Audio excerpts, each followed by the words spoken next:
বাণী অনিরুদ্ধকে বলছে, তোমার মামনি আমাকে ভুলভাল বুঝিয়ে বিদ্যুতের সাথে আমার বিয়েটা দিয়ে দিয়েছিল, অনেক অত্যাচার করেছিল।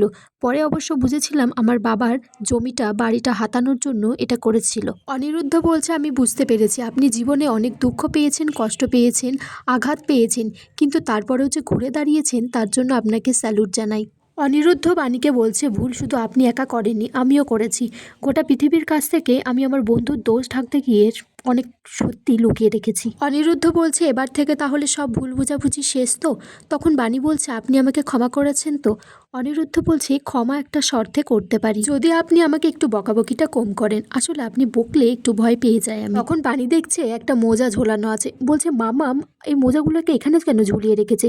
একটা বোধহয় হারিয়ে ফেলেছে, যাই ওকে একটু বকে আসি। তখন অনিরুদ্ধ বলছে, না না, আপনি জানেন না সামনে তো ক্রিসমাস, আর সান্তা ক্লজ এসে ওই মোজার মধ্যে যা লেখা থাকে সেই উইশগুলো বাচ্চাদেরকে পূরণ করে। তখন অনিরুদ্ধ অনেক শাড়ি জামা কাপড় বাজার করেছে, সেগুলো বাণীকে দিচ্ছে, বলছে এখানে প্রিন্সেসের জন্য জামা আছে আর আপনার জন্য একটা শাড়ি আছে। বাড়ি তখন বলছে যে মামামের জন্য কিনেছেন ঠিক আছে, কিন্তু আমার এসবের দরকার ছিল না। অনিরুদ্ধ বলছে, মেয়ের জন্য যখন কিনেছি মেয়ের মাকেও তো দিতে পারি। বাণী তখন বলছে, আমি গরিব ঘরের মেয়ে, আমার 5 অবধি পড়াশোনা, আমি একটা ডিভোর্সি মেয়ে, আমাদের সম্পর্কের মধ্যে কোনো রকম মিল খোঁজার চেষ্টা করবেন না মিস্টার চ্যাটার্জি। এদিকে মাম্মাম অনিরুদ্ধকে বলছে যে, বন্ধু আমার খুব ঘুম পেয়েছে, মা বলেছে তাড়াতাড়ি ঘুমিয়ে যেতে। মাম্মাম ঘুমিয়ে গেলে অনিরুদ্ধ সেই মোজার মধ্যে থেকে মামামের লেখা কাগজটা বার করে আনে। তাতে লেখা আছে, সান্তা ক্লজ আমার আর কিচ্ছু চাই না, আমি আমার বাবা মাকে পেয়ে গেছি, আমি সারা জীবন আমার বাবা মার সাথে থাকতে পারবো তো? তারপর অনিরুদ্ধ সান্তা ক্লজ সেজে মাম্মামকে ঘুম থেকে তুলে তাকে একটা গিফট দেয়। এদিকে মৌলি নয়নতারাকে বলছে,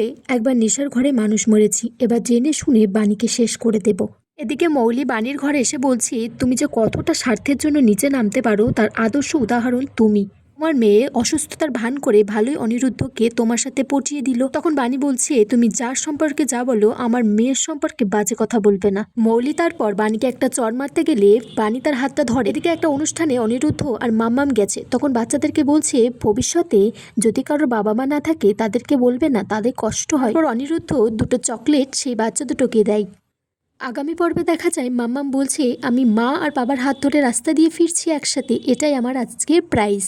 তখন সেখানে বিদ্যুৎ এসে বাণীকে মারতে গেলে অনিরুদ্ধ সামনে চলে আসে।